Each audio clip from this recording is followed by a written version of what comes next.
At dahil ready ng lahat ang ating gagamitin sa pagluluto ng chop suey, ay tara na, magluto na tayo.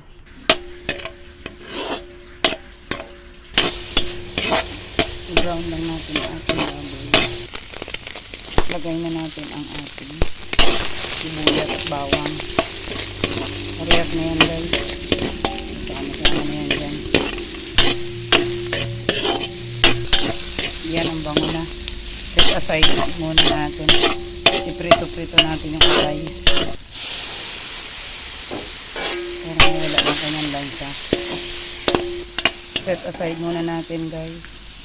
Kasi hindi magandang ma-overcook. Lagay natin yung sayote kasi yan ang medyo matagal maluto.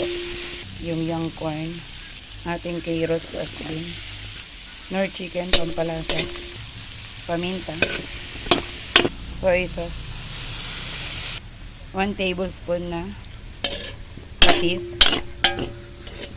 kalating tasang tubig, pakuluan, oyster sauce, depende sa inyo gaano kadami.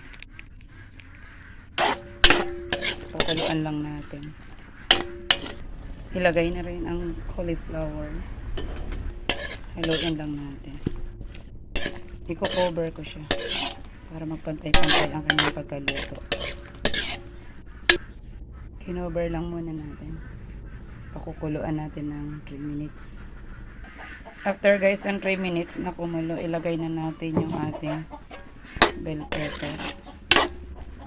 At ibabalik natin yung half cook natin na atay para maluto ulit siya. Another 1 minute natin i-cover. After 1 minute na kumukulo, lalagay na natin ang ating corn flour. Haluin lang natin.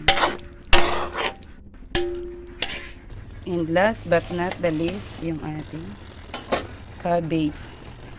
Chinese cabbage at saka repolyo. Pinagsabay na natin. Ayan. Sabi ng Bisaya, pukayin lang natin. Haluin natin. And this is it na guys. Our chop suey is done. Diba? Ang bilis lang natin makaluto. Saktong ang kanyang lasa at linamnam. Ayan. Gusto nyo na rin magluto ng ating healthy gulay na chop suey. Thank you for watching. Ayan na guys. Ating yummy chop suey. Wala lang tayong itlog ng pugo. Wala akong nakita doon. Eh okay na yan.